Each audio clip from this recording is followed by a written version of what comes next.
Now, where Pope Francis is expected to hold an open-air mass less than 2 hours from now in Quito, Ecuador. This is the Argentine pontiff's first trip to the Spanish-speaking countries of South America, his second to the continent.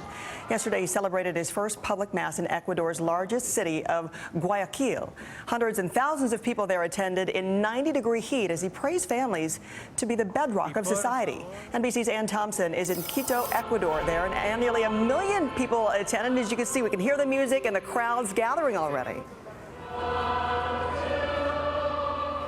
It is. They're singing to pass the time. They've been praying the rosary here because we are still about an hour away from Mass. And people have spent 2 days, Francis, I kid you not, 2 days camping out just to get a spot in here.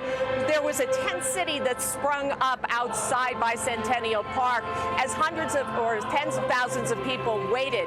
But this Mass is expected to be the biggest Mass on the Ecuadorian leg of this trip. As you said, more than 1 million people are expected to attend.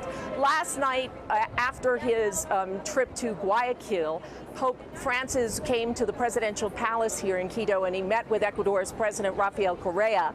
And when he prayed on the balcony of the presidential palace and addressing this huge, enthusiastic crowd there, he prayed that Ecuador would become a more inclusive society, that it would not forget any of those who are marginalized or discarded. And here in Ecuador, there are 2 problems that they are dealing with. One is one that's very common here in Latin America, that is poverty. 22% of the people in Ecuador live at or below the poverty line. The other one is a refugee problem. 1,000 people a month come across the Colombian border to find safety here in Ecuador.